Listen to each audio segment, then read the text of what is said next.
تو داتا گنج بخش علی اجمیری نے حدیث لکھی ہے، نبی پاک صلی اللہ تعالی علیہ وسلم نے فرمایا سخی اللہ تعالیٰ سے بھی قریب ہے، جنت سے بھی قریب ہے، اور لوگوں کے بھی قریب ہے۔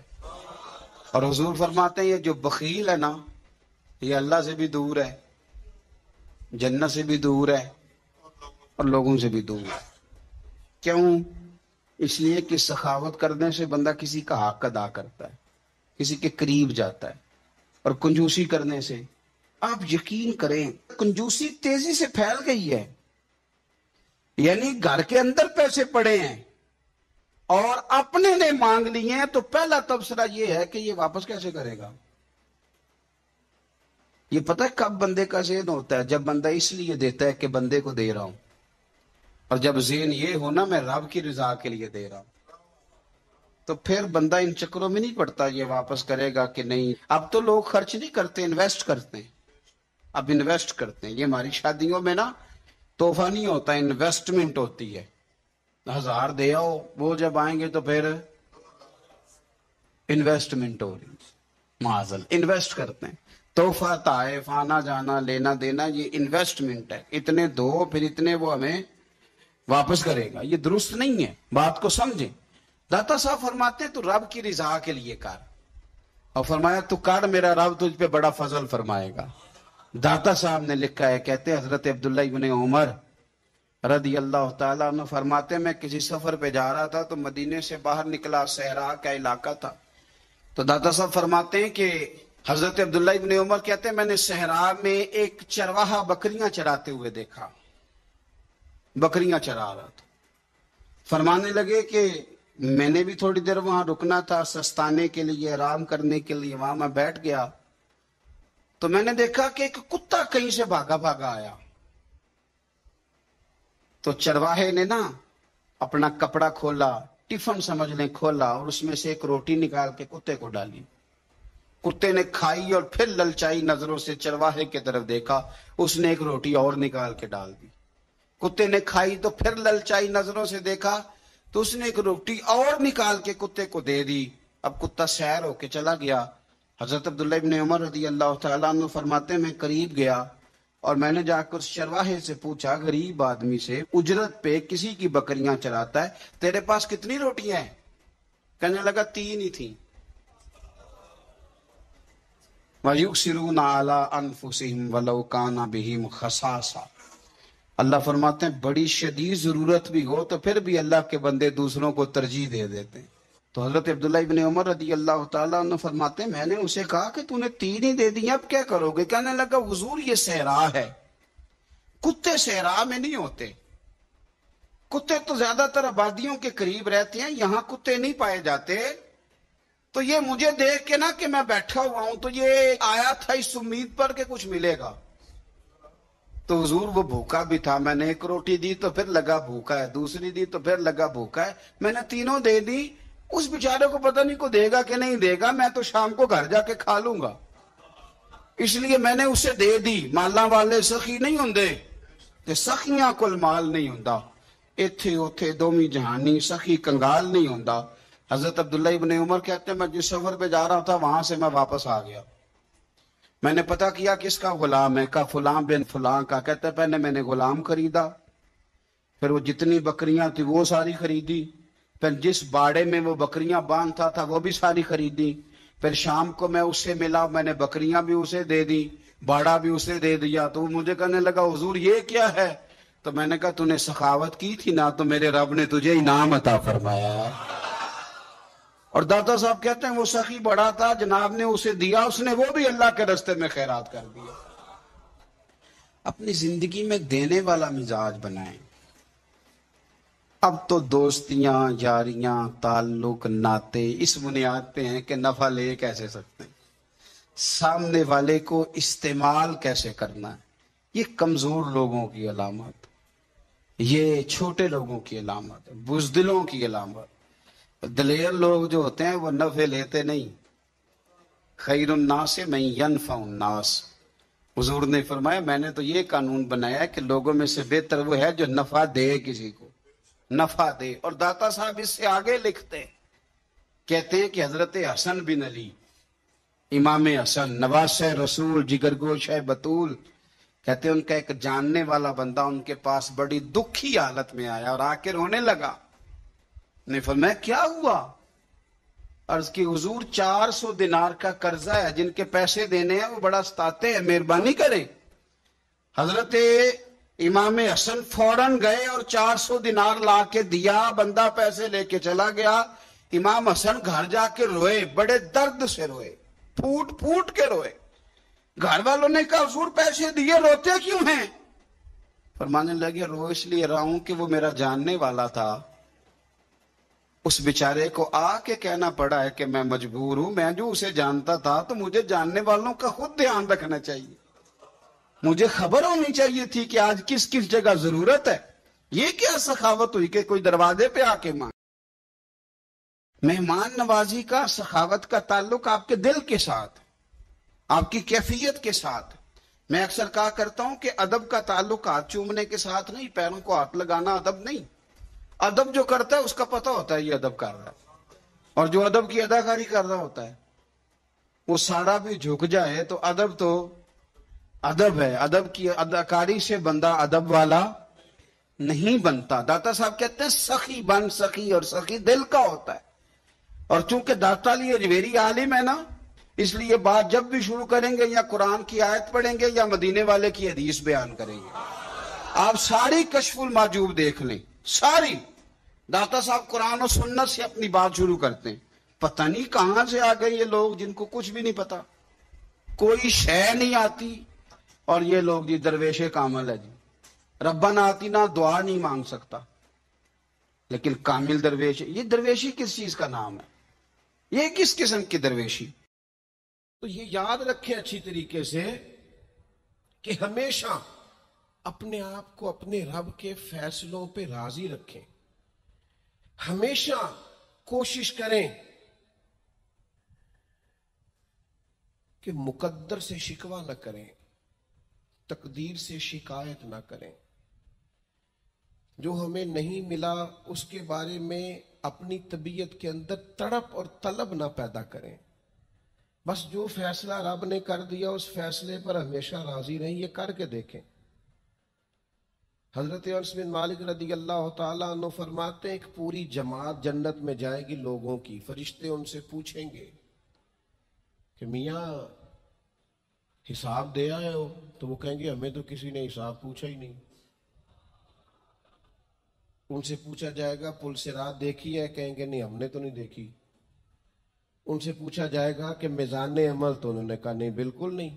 تو کہا اچھا تم بڑے خاص لوگ ہو، دنیا میں کرتے کیا رہے ہو؟ تو کہیں گے کرتے کچھ بھی نہیں تھے، رب کے فیصلوں پہ راضی رہتے تھے. اور طبرانی میں ایک روایت ایسی بھی موجود ہے کہ حضور فرماتے ہیں رب کہتا ہے جس نے میرے فیصلوں پہ راضی نہیں رہنا وہ رب کوئی اور ڈھونڈ لے. اگر تم میرے فیصلے پہ راضی ہی نہیں ہو، او بھائی میں اپنے ادارے کا سربراہ ہوں، جو میرا فیصلہ نہیں مانے گا وہ نکلے گا ادارے سے. میں اپنی جماعت اور تنظیم کے تعلق سے کوشش کروں گا کہ امیر کی اطاعت کا سبق دوں. اگر کوئی نظم و ضبط درست نہیں کرے گا، یہ ایک حال ہے یہاں کے جو مینجمنٹ کے کام ہیں، معاملات ہیں، ایک سربراہ آپ نے بنایا ہوتا ہے. اب اس کی اگر بات نہیں مانے گا کوئی ورکر، کوئی کام کرنے والا، تو یقیناً وہ کہیں گے کہ میاں آپ بات نہیں مان رہے، تمہارا نظم و ضبط خراب ہوتا ہے. لہذا اگر آپ نے ہمارے نظم کے اندر نہیں رہنا تو آپ نکل جائیں. تو اللہ کے فیصلوں کو جو لوگ تسلیم نہیں کرتے، اللہ کے فیصلوں کو جو لوگ تسلیم نہیں کرتے، یقیناً وہ کمزور ہو جاتے. آج بڑے لوگ ہیں جو وظیفے پوچھتے ہیں اللہ کیسے راضی ہوگا. بتاؤ وظیفہ آپ کو. امام غزالی لکھتے ہیں کہ حضرت موسیٰ کلیم علیہ السلام نے اللہ کے حضور عرض کیا مالک میری قوم پوچھتی ہے تو کیسے راضی ہوگا، ہم تجھے راضی کرنا چاہتے ہیں تو کیسے راضی ہوگا. تو حضرت موسیٰ علیہ السلام سے رب کریم نے فرمایا ان سے جا کے کہہ دو کہ مجھ سے راضی ہو جائے میں بھی ان سے راضی ہو جاؤں گا. یہ اپنے رب سے راضی رہیں، جو رب ان کے لیے فیصلہ کرے. وہ حضرت سفیان ثوری دعا مانگ رہے تھے نا، یا اللہ راضی ہو جا، یا اللہ راضی ہو جا، یا اللہ راضی ہو جا. تو حضرت رابعہ بصریہ رحمت اللہ علیہ بھی پردے کے پیچھے بیٹھی تھیں. تو جب انہوں نے بہت زیادہ اس دعا پر اصرار کیا نا، یا اللہ راضی ہو جا، تو پردے کے پیچھے سے بول پڑی، کہنے لگی سفیان اب کچھ اور نہ مانگے اللہ سے، آگے نہ چلیں۔ جناب سفیان کہنے لگے میں دعا ہی کر رہا ہوں کہ یا اللہ تو راضی ہو جا۔ تو فرمانے لگی پہلے اپنے دل پہ ہاتھ رکھ کے بتائیں آپ اللہ سے راضی ہیں؟ آپ تو کہتے ہیں یہ ہے تو یہ نہیں ہے، کبھی یہ بھی مل جائے نا، اگر آپ ناراض نہ ہوں تو۔ پہلے خیال تھا ایک سواری مل جائے، چاہے موٹر سائیکل ہی ہو، مل گئی۔ اب بڑے پریشانی ہوتی ہے، کبھی 4 ٹائروں والی ہوتی نا، وہ بھی مل گئی، دے دی، طلب ہی یہ تھی۔ اب خیال آتا ہے کبھی تھوڑی سی بڑی مل جائے نا، وہ بھی مل گئی۔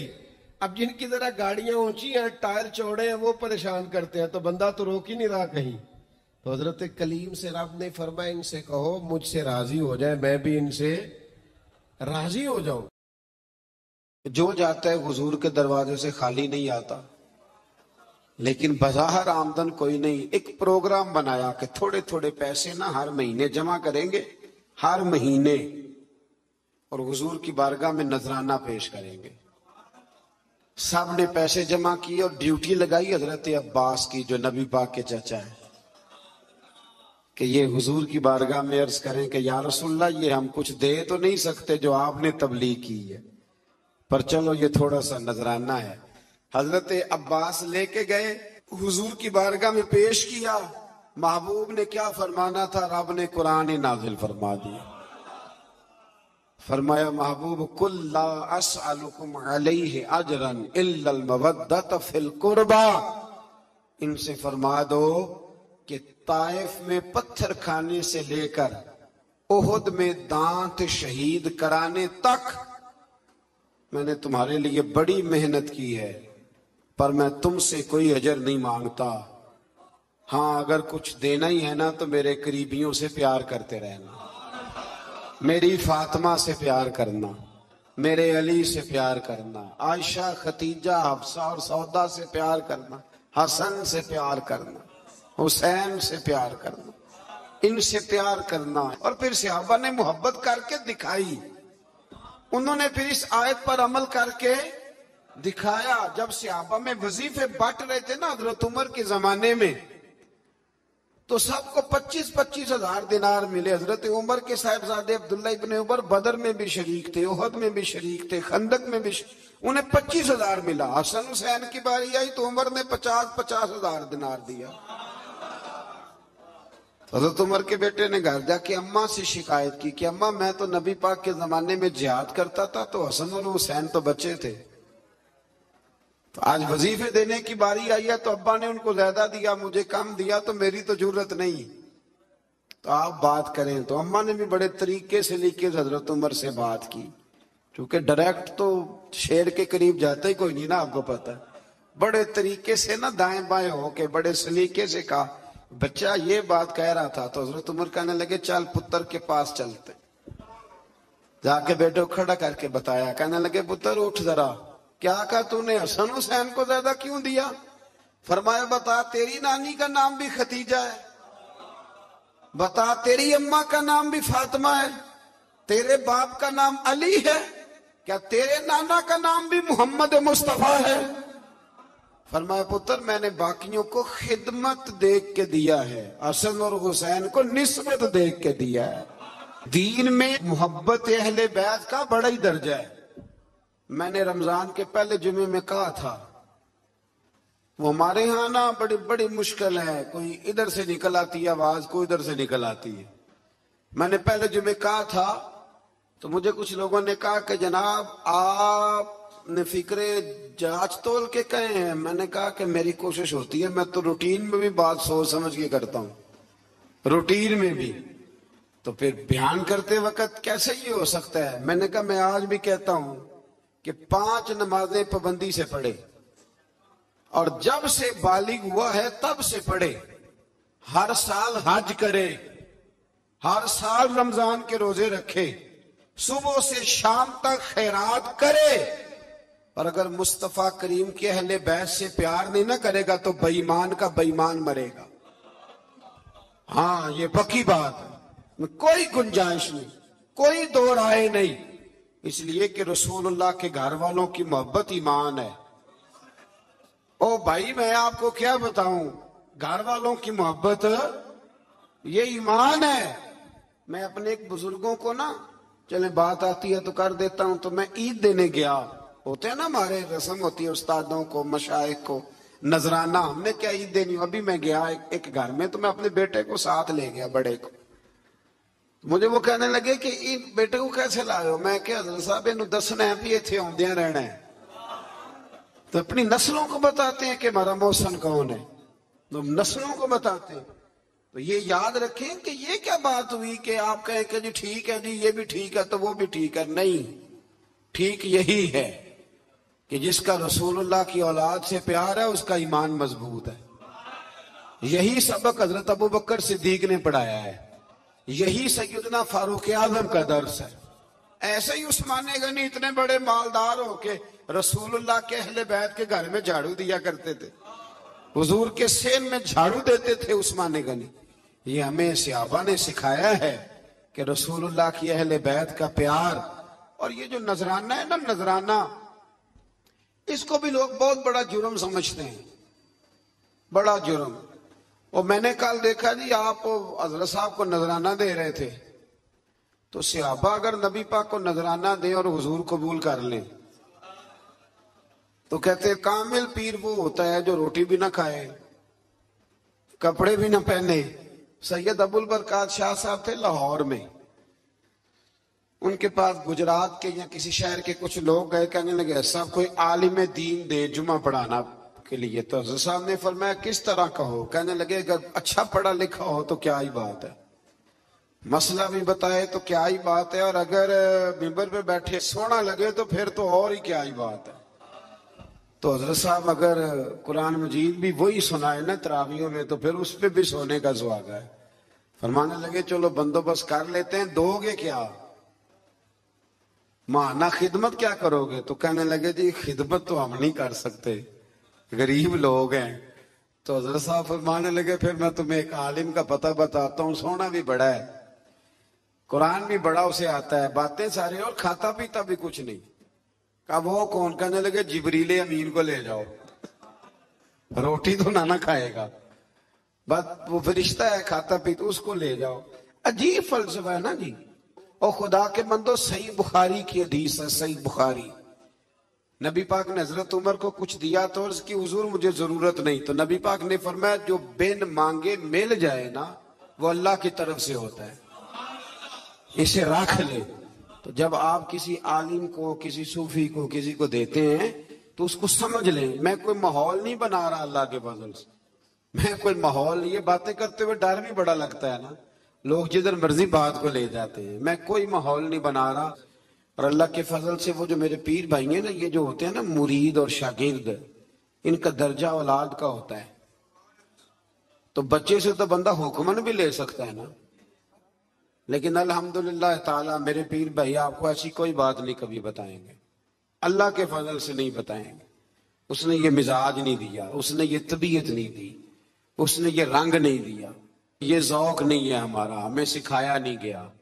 تو ایسی کوئی بات نہیں، کوئی کو ماحول بنانا نہ سمجھے، اس کو کوئی بندہ ماحول بنانا نہ سمجھے، لیکن جو بات درست ہے وہ درست ہے۔ علماء کی، مشائخ کی، بزرگوں کی، جہاں جہاں آپ ہیں آپ وہاں ان کی خدمت کرنے کی کوشش کریں۔ اللہ کے بندے کو اللہ کا بندہ سمجھ کے جب خدمت کرتے تو اللہ راضی ہوتا ہے، اللہ اس سے راضی ہوتا ہے۔ اللہ توفیق عطا فرمائے۔ اس سے آگے چلتے ہیں، دی آیت نمبر 27 میں بتایا، یہ سورہ شورا کی آیت نمبر 27 میں، اس میں جو مضمون ہے وہ بڑا شاندار ہے۔ غریب بندے ذرا توجہ سے سنیں یہ آیت، غریب بندے سنیں اللہ کریم کیا فرماتے ہیں۔ آیت نمبر 27 میں فرمایا وَلَوْ بَسَطَ اللَّهُ الرِّزْقَ لِعِبَادِهِ لَبَغَوْا فِي الْأَرْضِ، فرمایا اگر اللہ کشادہ کر دیتا تمام بندوں کا رزق، سب کو زیادہ روزی دے دیتا تو زمین میں وہ سرکشی کرنے لگ جاتے۔ اللہ تعالیٰ فرماتا ہے کہ وہ اندازے کے مطابق دیتا ہے، جس کو جتنا چاہتا ہے عطا کر دیتا ہے۔ اگر اللہ یاد رکھیں بہت سارے لوگ ہیں اگر ان کے پاس پیسہ آ جاتا وہ بغاوت کرتے. پیسہ ہمیشہ اچھا نہیں ہوتا، اس کو اللہ کا فضل بھی کہا گیا ہے. تو آپ اس بات پہ راضی رہے جتنے پیسے ہمارے لیے اچھے تھے اللہ نے اتنے ہمیں دے دیے، اور جو ہمارے لیے ٹھیک نہیں تھے وہ رب نے ہمیں نہیں دیے. یہ یاد رکھ لیں. پھر اللہ تبارک و تعالیٰ نے آیت نمبر 33 میں فرمایا کہ سمندروں میں رواں دواں پہاڑوں کی مانند جہازوں کو ہم نے بنایا ہے، انہیں دیکھو گے تو تم انہیں ہماری نشانیاں پاؤ گے. اور وہ اپنے رب پر ہی توکل کرتے ہیں اور کبیرہ گناہوں سے اور بے حیائی کے کاموں سے بچتے اور غصے کے وقت معاف کرتے. یہ اللہ فرما رہا ہے کہ اس کے بندوں کی شان یہ ہے کہ معافی کب دیتے ہیں؟ غصہ کرنے کے بعد معافی مانگنے کی بات نہیں ہو رہی، غصے کے وقت وہ معاف کرتے. اور فرمایا اللہ تعالیٰ کے حکم کو قبول کرتے اور نمازوں کو قائم کرتے. مزید بتایا کہ مسلمانوں کے معاملات باہمی مشاورت سے طے ہوتے ہیں اور برائی کا بدلہ اس جیسی برائی سے، یعنی عدل کا تقاضا ہے، لیکن جس نے اپنے قصوروار کو معاف کر دیا. اگر برائی کا بدلہ کوئی برائی سے دے گا تو یہ بھی عدل کا تقاضا ہے، بدلہ لینے کی اجازت ہے. کسی نے آپ کو برا کہا تو آپ نے برا کہہ دیا، اجازت ہے، لیکن فرمایا اگر معاف کرو گے تو پھر تمہارا اجر اللہ کے ذمے ہے. حضرت ابوبکر صدیق بیٹھے تھے تو ایک شخص آپ کو برا بھلا کہہ رہا تھا، آپ خاموشی سے بیٹھے رہے. اس نے بڑا ہی کہا تو ایک جملہ حضرت ابوبکر صدیق نے بھی کہہ دیا. جب حضرت ابوبکر صدیق بولے تو حضور اٹھ کے چل پڑے. حضرت صدیق ایک بار پیچھے دوڑے، یا رسول اللہ جب تک وہ بول رہا تھا آپ بیٹھے رہے، جب میں نے بات کی تو آپ چل دیے. تو فرمایا ابوبکر جب تک وہ بول رہا تھا نا تو اللہ نے تیرے سرانے فرشتہ کھڑا کیا ہوا تھا جو تیری طرف سے جواب دے رہا تھا، اور جب تو خود بولا ہے نا جواب میں، جب تو خود بولا ہے تو فرشتہ اٹھ کے چلا گیا تو میں بھی آ گیا ہوں. تو یہ بہتر نہیں کہ فرشتے ہی جواب دیں، تو ہمیں کیا ضرورت پڑی ہے. لیکن ہم اللہ خیر کرے، او ہو ماں بدولت کو بات کر دی، یعنی مجھے ہی کہہ دیا ہے وہ، یعنی کہ میں، یہ تو بات کی بات ہے نا. کوئی گاڑی کراس کر کے دیکھے تو صحیح، پھر اس کو سزا ملتی ہے، 2-3 دفعہ اس کے آگے بریک لگائی جاتی ہے، اس کو بتایا جاتا ہے کہ ہمیں بھی گاڑی چلانی آتی ہے. تو پھر کیا ہوتا ہے؟ اس سے معاشرہ ٹھیک ہو گیا ہے اینٹ کا جواب پتھر سے دینے سے. اس طرح نہیں، آپ معاف کریں. بڑا حوصلہ، دل دریا سمندروں ڈونگے کون دلاں دیاں جانے. کچھ باتیں نا دل پہ لکھی جاتی ہیں. پہلی دفعہ میں نے ٹرک کے پیچھے لکھا ہوا دیکھا تھا، تو لنگ جا ساڑی خیر ہے. یہ بہت بڑا فکر ہے، یہ ہنسنے والی بات ہی بہت ساڑی. کیا مطلب؟ ٹرک والا آہستہ چلتا ہے تو منزل پہ نہیں پہنچتا؟ پہنچتے ہیں کہ نہیں؟ ایسے بھی ہیں جو کراچی سے چلتے ہیں اور پنڈی آتے، پہنچتے ہیں کہ نہیں پہنچتے؟ لیکن تو لنگ جا ساڑی خیر ہے، تو جانا تو ہم دیکھ لیں گے. شادیوں کے موقع پہ کھانا کھلتا ہے. اب تو میں شادیوں پہ جاتا نہیں، بینڈ باجے کی وجہ سے چھوڑ گیا ہوں. تو کبھی بزرگ حکم دیتے تھے گھر والے تو میں جایا کرتا تھا کسی موقع پہ، تو میں بیٹھا رہتا تھا. وہ کھانا آپ کو پتہ ہے نا، کھانا شادی پہ لوگ آخری کھانا سمجھ کے کھاتے ہیں، اور بڑے بڑے مہذب لوگ، ناراض نہ ہوئیے گا، بڑے بڑے سیانے لوگ، یعنی وہ بھی کھانا کھا رہے ہوتے ہیں، کئی دفعہ ان کے کپڑے بھی کھانا کھا رہے ہوتے ہیں. اور کوئی کان میں یہ بھی بتا دیتا ہے کہ جتنی بوٹیاں ساری ڈال لو، پتہ نہیں پلیٹ دوبارہ آئے گی کہ نہیں آئے گی. یہ اور بڑے بڑے وہ لوگ جو روز شام کو گوشت کھاتے ہیں، ان لوگوں کی بات کر رہا ہوں. تو میں کئی دفعہ بیٹھا رہتا ٹیبل پہ، تو کئی سیانے بندے ملتے، کہتے بیٹھے نہیں گل باندھی. ہاں مولوی صاحب بیٹھے نہیں گل باندھی. تو میرا دل کرتا انہیں بتانے کو. جب میرے سامنے لوگ 4 قسم کے کھانے لا کے رکھتے تو میں کہتا نہیں، بات بن جاتی. اور بیٹھے رہنے سے، صبر کرنے سے ہی بات بنتی. وہ جو کوشش ہے وہ اور چیز ہے، اور یہ کوشش نہیں، یہ معاملہ. اور آپ تھوڑا سا انتظار کریں. میرے ابا جی ایک بات کہا کرتے تھے، کہتے تھے بیٹے جب میں کسی کی بیٹی کی شادی میں جاتا ہوں تو میری کوشش ہوتی ہے میں کھانا نہ کھاؤں. دیکھ لو لوگ روٹی کھا لینا تو پھر، اور بڑی بات مجھے نقش رہ جاتی ہے اپنے بزرگوں کی، وہ فرمایا کرتے تھے کہ بیٹی کی شادی میں ایک پلیٹ کم پڑ جائے نا تو بچی جب تک زندہ رہتی ہے اسے تانے ملتے ہیں، لوگ معافی نہیں نہ دیتے. تو فرمایا کرتے تھے کہ کوشش کرو کسی کی بیٹی کی شادی میں جاؤ تو کھانا نہ، کوشش کرو اینڈ پہ کھاؤ، بارات والے چلے جائیں فارغ ہو جائیں پھر کھانا کھاؤ. مطلب روٹی تو بندہ روز ہی کھاتا ہے پر عزت تو روز ہی نہ ملتی. یہ سیانے لوگوں کی باتیں تھی. کوشش کیجیے